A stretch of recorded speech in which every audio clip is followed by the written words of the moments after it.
ကဲအားလုံးပဲမင်္ဂလာပါเนาะမိသားစုကလေးမိုင်းအားလုံးပဲကဲမင်္ဂလာရှိတော့ချိန်ကားလေးပါပဲဗျကဲကိုမကြီးအတွက်အားလုံးပဲကျွန်တော်ရဲ့ရှင်မာ YouTube channel ပြန်လည်ပြီးကြိုဆိုပါရစေဗျာကဲမနေ့ကကျွန်တော်ကိုမကြီးเนาะ9ရက်နေ့ရဲ့ကျွန်တော်ကိုမကြီး12နာရီ10မိနစ်တက်ပေါ့เนาะကဲချက်ရတော့ကိုလေးမကြီးအားလုံးပဲเนาะ12နာရီ10မိနစ်တက်မှာလဲကျွန်တော်တို့ပြန်လည်ပြီးတော့เนาะပေါ်ကနေလေးပြန်ရေးမယ်ဗျာเนาะကျွန်တော်ကိုမကြီးအခါတိုင်းဆိုရင်မနေ့တိုင်းကျွန်တော်တို့ပေါက်နေကြပါဗျာเนาะ96ဆိုတဲ့ကနေလေးမှာကျွန်တော်မိသားစုကိုမိုင်းမြားလိုက်ကြเนาะ35တင်း9 65ဒီစတိုက်မနက်ဖမ်းမှာပဲကျွန်တော်တို့ရနေကြပဲဒါပေမဲ့ကျွန်တော်ရဲ့ဂရီမိုင်း96နှစ်မှာတော့ကျွန်တော်ကမိုင်းလွဲချေချော်လေးတော့နည်းနည်းရှိသွားတယ်ပေါ့เนาะဟုတ်ပါပြီကဲကျွန်တော်ကမိုင်း9ရက်နေ့ရဲ့ကျွန်တော်12နာရီ10မိနစ်မှာတော့ကျွန်တော်ကမိုင်းအကောင်းဆုံးလေးနဲ့ပြန်ပြီးတော့ကိုမိုင်းပြန်ယူမယ်လို့เนาะကဲယုံကြည်ရဆိုရင်ဝင်လာခဲ့ပြီပါမိသားစုဂရီမိုင်းအားလုံးပဲဗျကဲလိုက်လာမလေးနေထားပြီမယ်နေတိုင်းတော့ကျွန်တော်ကမှနေဘယ်ပေါက်နိုင်ပဲပေါ့နော်တနေ့တလေတော့ကျွန်တော်မိသားစုကမှလွယ်ချုံမှုဆိုရှိပါတယ်ကဲတနေ့တစ်ချိန်ဆိုတော့ကျွန်တော်ကမှစာချိန်လေးမှာပဲနော်နေတိုင်းလေးတော့မှန်စေခြင်းနဲ့ဗျာမိသားစုကလေးမှနော်တနေ့တစ်ချိန်ဆိုတဲ့အတိုင်းသွားခြင်းပါတယ်နော်၄ရက်မှာ1ရက်တော့လောဆယ်ဖောက်သွားပြီပေါ့နော်ဟုတ်ပြီဒီနေ့တနေ့တော့ကျွန်တော်မိသားစုအကလေးမှအားလုံးပဲထပ်မှန်လို့ရရမယ်ခဏလေးပြပေးမယ်ဗျာနော်ကဲ9ရက်နေ့မှာတော့တစ်ချိန်တော့အာမခံပေါက်အောင်လို့ကျွန်တော်မိသားစုကမှလေးကိုထပ်မှန်လို့ကူညီပေးမယ်ဗျာကဲယုံကြည်မှုရှိလေးနဲ့ဝင်လာခဲ့ပြီမယ်လိုက်လက်မလေးအားလုံးပဲနှိပ်ထားပြီမယ်ဗျကဲဒါဆိုကျွန်တော်ရဲ့မိသားစုကိုမိုက်သွားကြည့်ရအောင်နော်ဖိုင်လေးကိုတစ်ချက်လေးပြသပေးပါမယ်ဒီသုံးလုံးပေါင်းကိုတစ်ချက်ကြည့်အောင်တဲ့ဒီက6ရေခွန်ရေဟာဒီက3ညရေ3လုံးပေါင်းခြင်းတဲ့6ခွန်3ညဒီ3လုံးပေါင်းခြင်း3တဲ့ဒါဆိုကျွန်တော်ရဲ့မိသားစုကမာဒီ3ရေပါဝါ8ပါတဲ့ဒီ3 8ဒီထိပ်စီးလို့ကြာပြီပါ3ထိပ်8ထိပ်ဆိုတာဖြစ်ပြရမယ်ဗမာလေးဆိုတော့ဟောဒီမှာမနက်ခင်းမနက်ပိုင်း38ဆိုတော့3ထိပ်စီးပါတဲ့ထိပ်စီးတစ်လုံးကြည့်ပါ3ပိုင်း8ပိုင်းနဲ့38လို့ကြာဒါဆိုဟောဒီမှာဒီ3ညဒီ8ပေါင်းချင်း2ပြားပေါင်း8ကိုဒီကကျွန်တော်တို့8နဲ့သွားပေါင်း3ည8တဲ့ဒီ3လုံးပေါင်း6တဲ့6ရေပါဝါ1ပါတဲ့ဒါဆိုရင်အဲ့ဒီ6တက်ဒီဟာဒီမှာလုံးပိုင်းထိပ်စီးလို့ကြာပြီပါတဲ့ထိပ်စီးလိုင်းလေးကိုတစ်ချက်ကြည့်ပါ6ပိုင်း1ပိုင်းထိပ်စီးပါကြပြီလေ15ဆိုတော့1ပိုင်း1ထိပ်စီးပါတဲ့ဒါဆိုမိသားစုကမှသူ့ပြန်ကိုစက်ကြည့်ပါမယ်ကဲပေါက်ချင်သေးရှိတဲ့မိသားစုအကိုဒီမှတအူတယောက်မကြံလေးပြီးဆုံးနေအောင်ကြည့်ပြဟောဒီမှာကဲလိုက်လက်မလေးလည်းအားမလေးပါနော်ကျွန်တော်မိသားစုကမှအများကြီးဒီ3ဒီ5ပေါင်းချင်းက8ကိုဟောဒီ8နဲ့ပေါင်းတယ်3လုံးပေါင်းက6ဒါဆို6ရေပါဝါဒီ1ဖြစ်လို့တဲ့ဟာဒီမှာ6ပိုင်း1ပိုင်းထိပ်စီးကြပြီးရမယ်ဒါဆို65ဆိုတော့ကျွန်တော်ရဲ့မိသားစုကမှ6ထိပ်စီးပဲပြန်ကြပြီးထားပါလေတဲ့ဒါဆိုကျွန်တော်ကိုမရီအားလုံးပဲကျွန်တော်တို့အပေါ်ပင်ပေါ်လမ်းကြောင်းတိုင်းပဲဟာဒီမှာစက်ကြည့်ပါမယ်ဒီက1ရေ9ရေဒီဇောင်းပေါင်းကျွန်တော်ကိုမရီ6တဲ့အဲ့ဒီက6ကိုဟောဒီက3အပိတ်နဲ့သွားပေါင်းတဲ့1 5 3နဲ့ဒီ3လုံးပေါင်းကျွန်တော်ရဲ့မိသားစုကို9ပါတဲ့9ရေပါဝါကို4ဖြစ်လို့ဒီ9ပိုင်း4ပိုင်းဒီဟာဒီမှာထိပ်စီးလို့ကြပြီဘာကြပြီလဲ96ဆိုတော့ဒီက9ထိပ်စီး9တလုံးပိုင်းအကိုမရီလုံးမိုင်ထိပ်စီအကုန်လုံးကကြာလာတဲ့ဟာလေးဒီပဲနော်ဒါဆိုကျွန်တော်ရဲ့မိသားစုကိုဒီမာရီတဲ့မနက်ဖြန်ဟောကျွန်တော်ကမာရီဘာထိပ်စီလေးထပ်မှန်လို့ကြာပြီမလဲတဲ့ထိပ်စီလေးကိုတစ်ချက်လေးကြည့်အောင်ကဲလိုက်လမ်းမလေးနှိပ်ပြီးဝင်လာခဲ့ပြီပါကျွန်တော်ပြောတာကိုမဆောင်နဲ့တစ်ချက်လေးကြည့်အောင်နော်ဘာထိပ်စီလေးလဲမိသားစုကိုဒီမာရီအားလုံးကြီးနော်ဒီကရှည်3လုံးပေါင်းကြည့်မယ်ပေါ်ပင်ပေါ် site တိုင်းပဲเนาะဒီ3လုံးပေါင်း9လေးဒီထိပ်စီးလို့ကြာတယ်လို့ပဲ66နှစ်ပြားပေါင်းက2ပါအဲ့ဒီ2ကိုဟောဒီက4နဲ့တွားပေါင်းပါ664ဆိုရယ်3လုံးပေါင်းကျွန်တော်ကမှဒီပါလို့ရလေ6လို့ရပါတယ်3လုံးပေါင်းက6ပါတယ်6ရေပါဝါ1ဖြစ်လို့ဟာဒီမှာ6တက်ဒီထိပ်စီးလို့ဖြစ်ပြရမယ်ဘာမှဖြစ်ပြရမလဲဆိုတော့ကျွန်တော်9ရက်နေ့ရဲ့မနက်ပိုင်းမှာကျွန်တော်ထိပ်စီးဒီ6တက်ထိပ်လို့ဝင်ပြရမယ်6ထိပ်စီးတော့မဟုတ်1ထိပ်စီးပါဟုတ်ပြီနော်6ထိပ်စီးတော့မဟုတ်1ထိပ်စီးပါတဲ့ထိပ်စီးလုံးမိုင်လေးကျွန်တော်ဂရီမိုင်အားလုံးပဲအဲ6ထိပ်1ထိပ်ကအများကြီးရှိတယ်ဘိုင်းကြီးကဒါပေမဲ့ကျွန်တော်ကိုမိုင်ဒီညအချိန်မရလို့ကျွန်တော်ကိုမိုင်တီးခံပေးပါတစ်ဆိုင်ချင်းဒီပဲကျွန်တော်ပြသပြီးတော့မယ်ထိပ်စီးနောက်ပိတ်ပေါ့နော်တစ်ဆိုင်ချင်းဒီပြသပြီးတော့မယ်6ထိပ်စီးလေကျွန်တော်ကိုမိုင်2ဆိုင်ရှိတယ်1ထိပ်စီးနောက်ထပ်2ဆိုင်ရှိသေးတယ်လုံးမိုင်ဆိုင်လေးပေါ့နော်ဒါကျွန်တော်ကိုမတွေအားလုံးပဲပြသပေးရတာနည်းနည်းလေးကြာမှာဆိုလို့အမြန်လေးပြသပေးမယ်နော်ဒါဆိုရင်ဟောဒီမှာကျွန်တော်ရဲ့မိသားစုကမာရီတဲ့နောက်ပိတ်ကလေးကိုစက်ကြည့်အောင်ဟာလားနောက်ပိတ်လေးတစ်ချက်ပြပေးမယ်ဒီ3လုံးပေါင်းခြင်းတဲ့ခွန်88တဲ့ဒီ3လုံးပေါင်းကျွန်တော်ရဲ့အဂရီမာရီပါလို့ရလေ ကျွန်တော်ရဲ့မိသားစုပိုင်း3ပါတဲ့3ရဲ့ကျွန်တော်ကိုမာရီနက်ခတ်3ရဲ့နက်ခတ်ဒီ9ပါကျွန်တော်ဒီကစာယူမယ်နော်ဒီကစာယူရမယ်အကိုဒီမာရီတပင်ကျော်ယူမှာမလို့ပါတစ်ချက်လေးကြည့်ပြီးပါရှေး3ည3ညတဲ့ဒီ3လုံးပေါင်း8တဲ့ဟုတ်ပြီ3လုံးပေါင်း8 3လုံးပေါင်းဒီ3လုံးပေါင်း8တဲ့8ရဲ့နက်ခတ်ဒီ1ပါတဲ့ဟုတ်လားဒီ3လုံးပေါင်း8ရဲ့နက်ခတ်1 8ဒီအပိတ်လိုဝင်ပါတဲ့ဒီ3လုံးပေါင်း8ဒီသူ့ရဲ့တပင်ကျော်မှာအပိတ်လိုလာကြပေးပါတဲ့38ဆိုတော့8နောက်ပိတ်နဲ့3ထိပ်8ရဲ့ပိတ်ပေါ့နော်တစ်ချက်ဆက်ကြည့်မယ်ခွန်ရဲ့8ရဲ့ဒီ3လုံးပေါင်းခြင်းကျွန်တော်ကိုမတွေဘာလို့ရလဲ3ပါတဲ့3ရဲ့နက်ခတ်ဒီ9ပါဒီ3 9ဒီအပိတ်ပါတဲ့ဗမာကြပြီလေဒီ3လုံးပေါင်း3နက်ခတ်9 3 9ဒီဟာဒီတပင်ကျော်မှာနောက်ပိတ်လိုလာဝင်ပြီး1 9ဆိုတော့9ပိုင်9နောက်ပိတ်တဲ့ကဲလိုက်လမ်းမလေးနှိပ်ပြီးတခြားလေးကြည့်အကိုရီမတွေမနက်ဖြန်ကိုတယောက်တစ်ချိန်ဒီပေါက်စေရမယ်ဗျနော်နေကုန်မှတစ်ချိန်ပေါက်စေရမယ်မနက်ပိုင်းပေါက်ပြီးဆိုတာညနေပိုင်းကိုလုံးဝနားမယ်ကျွန်တော်ကတော့ပုဂ္ဂိုလ်မကြီးပုံနေပြောတာပါတနေ့ကိုတစ်ချိန်ပဲအပေါက်ပြပေးမှာပါနော်နှစ်ချိန်ကျွန်တော်လောဘလည်းမကြည့်ဘူးအကိုရီမကြီးလောဘကြီးရကျွန်တော်မကြိုက်ဘူးဗျာနော်ပုံလင်းပြောတာတော့မြများလေးပေါက်ရင်တော့မြများလေးလှူကြပါဟုတ်ပြီနော်တနေ့ကိုတစ်ချိန်ပဲယူပါလောဘမကြည့်ပါနဲ့နော်ကံကံအကျိုးပဲဗျာလောဘကြီးတဲ့ကိုရီမကြီးဘေတော့ခါမှနော်အစေပြီးမှာမဟုတ်ဘူးတနေ့ကိုတစ်ချိန်ပေါက်တော်ပြီပေါ့ဟုတ်တယ်နော်မနှက်ညပေါက်ချင်လို့တော့မရဘူးဗျနော်နေ့တိုင်းဆိုတာမနှက်ညပေါက်ဖို့မလွယ်ပါဘူးနော်ဒါကြောင့်တနေ့တစ်ချိန်ပေါက်ရင်ကျင်တတ်ပါတယ်ဆိုတဲ့မိသားစုကမတွေရှိဝင်လာခဲ့ပြီပါ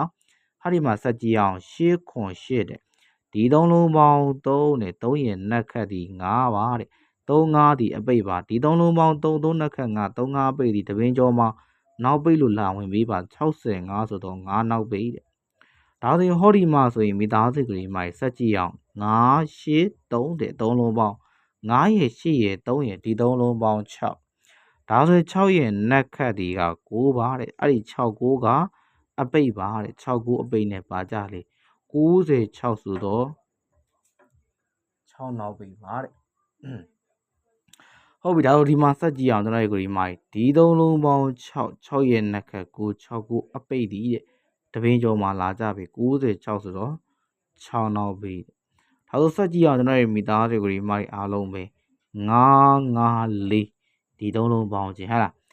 954တဲ့3လုံးပေါင်းခြင်း4ပါတဲ့အဲ့ဒီ4ရဲ့နက်ခတ်ဒီပါလို့ရဟုတ်ပြီနော်ဒီ3လုံးပေါင်းဘာနောက်ပိတ်ကလေးလဲကိုမကြီးကောမလေးမှာတစ်ချက်မှတ်ပြီးဒီ3လုံးပေါင်း4ရဲ့နက်ခတ်ဘာနောက်ပိတ်ကလေးလဲကိုမကြီးနက်ခတ်တစုံအပိတ်ကလေးပါတဲ့ကဲမြင်ပါတယ်တွေ့ပါတယ်ဆိုရင်မိသားစုအကိုရီမကြီးအားလုံးပဲတစ်ခါလေးတစ်ပါးလေးမှန်သွားပြီပါဘာနောက်ပိတ်ကလေးလဲဗျနော်တစ်ခါလေးတစ်ပါးလေးမှန်ပြီပါပေါက်ချင်လို့ပါရချင်လို့ပါဆိုရင်မိသားစုကိုမကြီးတစ်ခါလေးကြည့်ပြီပါဟုတ်တယ်4ရဲ့နက်ခတ်ဒီ2နောက်ပိတ်4နှစ်ဒီအပိတ်ပါ6တစ်ထိပ်ကြီး4နှစ်အပိတ်ကိုမှကျွန်တော်ကဗရေလန်းချောင်းလေးကိုတစ်ချက်ကြည့်ရဗရေလန်းချောင်းလေးဒီဘယ်လိုရလဲဆိုတော့ဒီ3လုံးပေါင်းနော်ဒီညဗရေကလေးပါချက်ရှင်းပြပေးမယ်အရင်ညရေကဗရေမပြပေးဘူးနော်ဒီညပြပေးမယ်6ရဲ့ခွန်ရဲ့8ရဲ့3လုံးပေါင်း1တဲ့ဒါဆို3လုံးပေါင်း1ရဲ့ပါဝါဒီ6 6ဗရိတ်လို့ဒီမှာဝင်ပြီးပါတဲ့6ဗရိတ်ဘာကြလဲ38ဆိုတော့1ဗရိတ်ပါတဲ့ဒီ3လုံးပေါင်း1ရဲ့ပါဝါ6 6ဗရိတ်နဲ့38 1ဗရိတ်ကြတယ်ဒါဆိုဟောဒီမှာဆက်ကြည့်ပြီးနော်38 1ဗရိတ်ကဒီက3ထိပ်ကို8နောက်ပိတ်နဲ့နော်ဆက်ကြည့်မယ်3ည8တဲ့ဒီ3လုံးပေါင်း3ည88 3လုံးပေါင်း6ရဲ့ပါဝါ6 1ကပေါင်းခြင်းဗရိတ်ကြပြီဒီမှာပါကြပြီတဲ့1 5ဆိုတော့6ဗရိတ်တဲ့ဟာဒီမှာ1ထိပ်စီ9နောက်ပိတ်နဲ့ဗရိတ်နဲ့လည်းညီတယ်ဗျာ1 6ဗရိတ်ကိုလည်း3ထိပ်8ပိတ်နဲ့1ဗရိတ်တို့ညီတယ်ဟုတ်လား3ထိပ်8ပိတ်1ဗရိတ်တို့ညီတယ်1ထိပ်5ပိတ်ကိုမှ1 5ဆိုတဲ့ကဏ္ဍ6ဗရိတ်နဲ့ညီတယ်ဗရိတ်နဲ့လည်းညီရမယ်ထိပ်စီနောက်ပိတ်လည်းမှန်ရမယ်တစ်ချက်ကြည့်ပြီးဆက်ကြည့်ပြီးဟာဒီမှာ3 5နှစ်ပြားပေါင်းခြင်းက8ကိုဟောဒီက3နဲ့ဆက်ပေါင်း3လုံးပေါင်း1ပါတဲ့1ရဲ့ပါဝါ6 6ဒီပေါင်းခြင်းဗရိတ်65ဆိုတော့1ဗရိတ်1ဗရိတ်နဲ့ညီလာကြည့်ပါ6ထိပ်စီ9နောက်ပိတ်နဲ့6ထိပ်စီ9နောက်ပိတ်65 1ဗရိတ်ဗရိတ်နဲ့လည်းညီတယ်နော်ညီတဲ့ကဏ္ဍပဲထွက်တာဟုတ်လားဒါဆိုဆက်ကြည့်အောင်1ရဲ့9ရဲ့ဇောင်းပေါင်း6ကိုဟောဒီက4နဲ့ပေါင်း3လုံးပေါင်း3ညရဲ့ပါဝါ9 3ည5ဗရိတ်လို့ကြပြီးရမယ် ဟာဒီမှာဗရိတ်နဲ့ညီတဲ့ကဏ္ဍကိုကြည့်96 6ထိပ်စီ6နောက်ဘိန်းနဲ့ဘာဗရိတ်လဲ9ဗရိတ်ပါတဲ့96ဆိုထွက်သွားပြီတဲ့ဗရိတ်နဲ့တခါလဲညီရမယ်ဟလားကိုမိုင်းတစ်ချက်ကြည့်ဒါဆိုဟောဒီမှာမနက်ဖြန်ကျွန်တော်ကိုမိုင်းမနက်ပိုင်းမှာကျွန်တော်တို့ကြားပေးရမယ်ဗရိတ်ကလေးနော်9ရက်နေ့မနက်ပိုင်းအတွက်ဗရိတ်ကလေးကြည့်အောင်668တဲ့3လုံးပေါင်း3ညရဲ့ပါဝါ9ဒါဆို3ည9ဆိုတဲ့ပေါင်းချင်းဗရိတ်မနက်ဖြန်မနက်ပိုင်းအတွက်3ည9ဗရိတ်ကိုကြားပေးရဒါဆိုရင်6တစ်ကထိတ်4နှစ်ကအပိတ်တဲ့3ည9ဒီပေါင်းချင်းဗရိတ်လို့ကြပေးပါတဲ့ဟုတ်လား3ည9ပေါင်းချင်းဗရိတ်ဆိုတော့မိသားစုကမှတစ်ချက်လေးကျွန်တော်တို့ကြည့်အောင်စီပေးမယ်ပေါ့နော်ကြအားလုံးလိုက်လက်မလေးနှိပ်ထားပြီးမယ်စုံလျောင်နှိပ်ပေးပါเนาะအကိုဒီမှာတနေ့ကိုတစ်ချိန်ပေါက်ချင်တယ်ဆိုရင်မိသားစုမှတစ်ချိန်ပေါက်ရင်ရက်ပါเนาะလောဘမကြီးပါနဲ့တခါလဲကြိုပြောထားတယ်6ထိပ်စီတင်းနောက်6ထိပ်စီကို4နှစ်အပိတ်နဲ့64 60နှစ်เนาะတစ်ထိပ်စီ4နှစ်နောက်ပိတ်ဆိုတော့14 1နှစ်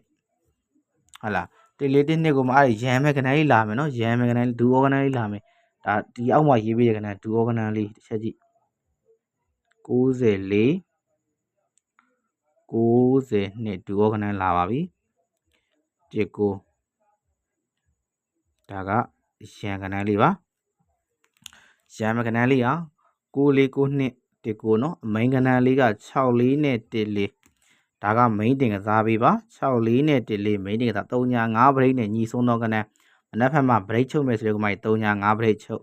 ထိပ်စီးဆိုရင်6တစ်ထိပ်အပိတ်ဆိုရင်4နှစ်အပိတ်ဟုတ်ပြီနော်သူ့အောက်မှာလိုက်ကစားမယ်ကဏ္ဍလေးရဟာဒီမှာ94 နှစ်919 6နှစ်1နှစ်ဟာလားတင်ကစားမယ်ဆိုရင်6414ကစား3ည9ဗရိတ်နဲ့ညီဆုံးသောကဏ္ဍဟုတ်ပြီနော်ကဲဟုတ်ပြီဒါဆိုကျွန်တော်ကိုရီမာနေတိုက်ကိုရီမာတွေကဒါလေးကစားစိတ်ခုံမေးနဲ့လိုချင်ပါတယ်ရချင်ပါတယ်ဆိုတဲ့ကိုရီမာတွေ